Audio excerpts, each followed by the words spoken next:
دوستوں، یہ کہانی اس بادشاہ کی ہے جو اپنی رعایا کی خوبصورت عورتوں سے زنا کرتا تھا۔ جب اس بادشاہ نے شادی کی وہ شہزادی بادشاہ سے بھی 2 ہاتھ آگے تھی۔ پھر یا اللہ پاک کا عذاب، یہ سبق آموز واقعہ جاننے کے لیے ہمارے ساتھ رہے۔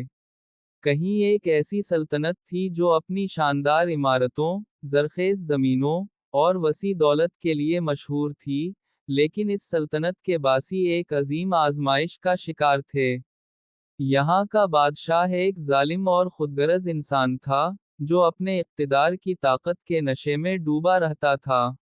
اس کی سلطنت میں کوئی بھی شخص محفوظ نہیں تھا۔ اس کا ہر حکم رعایا کے لیے ایک آفت کی صورت آتا تھا، اور سب سے بڑی آزمائش اس کی ہوس تھی۔ یہ بادشاہ بچپن میں ایک چھوٹے شہزادے کے طور پر محل میں پلا بڑھا تھا۔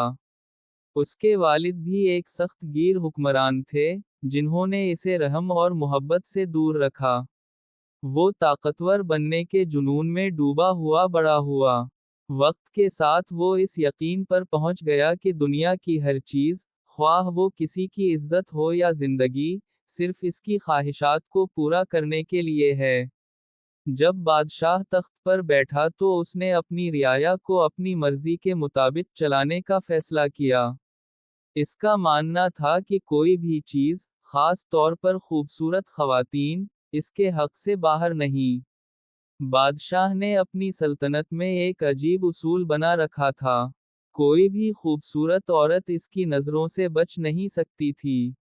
گاؤں اور قصبوں میں بادشاہ کے جاسوس گھومتے، اور جو بھی عورت خوبصورتی میں مشہور ہوتی، وہ فوراً محل بلّہ لی جاتی۔ عوام اس اصول سے اتنے خوفزدہ تھے کہ اپنی بیٹیوں کو چھپانے کے لیے انہیں بھیس بدلوا دیتے یا دور دراز علاقوں میں بھیج دیتے۔ رعایا کی حالت ناگفتہ تھی۔ ایک کسان کی کہانی مشہور ہوئی، جس نے اپنی اکلوتی بیٹی کو بچانے کے لیے اسے نابینا ظاہر کرنے کی کوشش کی، لیکن بادشاہ کے سپاہیوں نے دھوکہ سمجھ کر اس کے پورے خاندان کو سزا دی۔ یہ واقعہ رعایا کے دلوں پر ایک زخم کی طرح ہمیشہ تازہ رہا۔ کہانی میں نیا موڑ تب آیا جب بادشاہ کو معلوم ہوا کہ دور دراز ایک اور سلطنت ہے جہاں ایک شہزادی اپنی خوبصورتی کی وجہ سے مشہور ہے۔ شہزادی کے حسن کی داستانیں بادشاہ تک پہنچیں تو اس کا دل بے چین ہو گیا۔ وہ اس شہزادی کو ہر قیمت پر اپنی ملکہ بنانا چاہتا تھا۔ اس نے اپنی فوج کے جنرلز اور سفیروں کو بھیجا اور شہزادی کے والد کو دھمکی دی، یا تو اپنی بیٹی کو میرے ساتھ رخصت کر دو، یا اپنی سلطنت کی تباہی کے لیے تیار ہو جاؤ۔ نیک بادشاہ، جو شہزادی کا والد تھا، بے حد غمگین ہوا۔ وہ اپنی بیٹی کی حفاظت چاہتا تھا، لیکن اپنی رعایا کی زندگی خطرے میں نہیں ڈال سکتا تھا۔ مجبورہ اس نے اپنی بیٹی کی شادی اس ظالم بادشاہ کے ساتھ کر دی۔ شہزادی نہ صرف خوبصورت تھی، بلکہ بے حد ذہین اور چالاک بھی تھی۔ وہ جانتی تھی کہ وہ ایک ظالم کے ساتھ زندگی گزارنے جا رہی ہے، لیکن اس نے دل میں فیصلہ کر لیا کہ وہ اپنی عزت اور وقار کو بحال کرنے کے لیے کوئی نہ کوئی راستہ نکالے گی۔ جب وہ محل پہنچی، تو اس نے بادشاہ کے دل پر اپنی خوبصورتی سے قابو پا لیا۔ بادشاہ اس کے سحر میں ایسا گرفتار ہوا کہ اس نے شہزادی کو محل کے تمام معاملات سونپ دیے۔ شہزادی نے اس موقع کو غنیمت جانتے ہوئے محل کے اندر اپنی طاقت بڑھانی شروع کی۔ شہزادی نے محل میں خوبصورت مردوں کو تعینات کرنا شروع کر دیا۔ وہ ان کے ساتھ وقت گزارتی اور بادشاہ کو احساس ہونے لگا کہ وہ اپنی عزت اور اختیار کھو رہا ہے۔ شہزادی کے عمل نے بادشاہ کو نفسیاتی طور پر کمزور کر دیا، لیکن وہ اس کے خلاف کچھ نہ کر سکا۔ رعایا نے محل میں ہونے والی تبدیلیوں کو دیکھا، لیکن ان کے لیے کوئی بڑا فرق نہیں پڑا۔ بادشاہ کا ظلم جاری تھا، اور شہزادی کا اثر و رسوخ صرف محل تک محدود تھا۔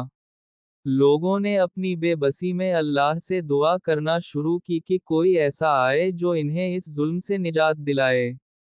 اسی دوران ایک اللہ والے اس سلطنت میں پہنچے۔ وہ درویش صفت انسان تھے جنہوں نے اپنی زندگی مظلوموں کی مدد اور انصاف قائم کرنے کے لیے وقف کر رکھی تھی۔ جب وہ اس سلطنت کے حالات سے آگاہ ہوئے تو انہوں نے لوگوں کو جمع کیا اور ان کے دلوں میں حوصلہ اور ایمان پیدا کیا۔ انہوں نے کہا، اللہ نے تمہیں ظلم کے خلاف لڑنے کی طاقت دی ہے، لیکن تمہیں اپنی کمزوریوں کو چھوڑنا ہوگا۔ اگر تم متحد ہو جاؤ تو یہ ظالم تمہارے سامنے کچھ نہیں۔ اللہ والے نے خفیہ طور پر لوگوں کو بغاوت کے لیے تیار کرنا شروع کیا۔ گاؤں گاؤں جا کر ہتھیار جمع کیے گئے، نوجوانوں کو جنگی تربیت دی گئی، اور ایک خفیہ منصوبہ بنایا گیا۔ رعایا کے دلوں میں جو غصہ اور دکھ تھا، وہ اب ایک چنگاری بن چکا تھا۔ ایک رات، جب محل میں جشن منایا جا رہا تھا، اور بادشاہ اور شہزادی اپنی عیش و عشرت میں مصروف تھے، رعایا نے محل پر حملہ کر دیا۔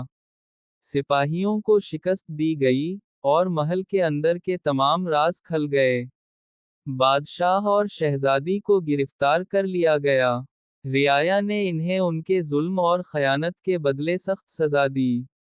بادشاہ جو دوسروں کی عزت پامال کرتا تھا، خود عبرت کا نشان بن گیا۔ اللہ والے کو رعایا نے اپنا نیا بادشاہ منتخب کیا۔ انہوں نے انصاف پر مبنی قوانین نافذ کیے اور سلطنت کو امن اور خوشحالی کا گہوارہ بنا دیا۔ لوگ پہلی بار آزاد سانس لینے کے قابل ہوئے۔ یہ کہانی نہ صرف ظلم کے خلاف جدوجہد کی ہے، بلکہ یہ ہمیں سکھاتی ہے کہ اتحاد، ایمان، اور ہمت کے ساتھ دنیا کا کوئی بھی ظالم ختم کیا جا سکتا ہے۔ اپنا اور اپنے پیاروں کا رکھے خیال، دل چاہے تو سبسکرائب اور لائک کر دینا۔ اللہ نگہبان۔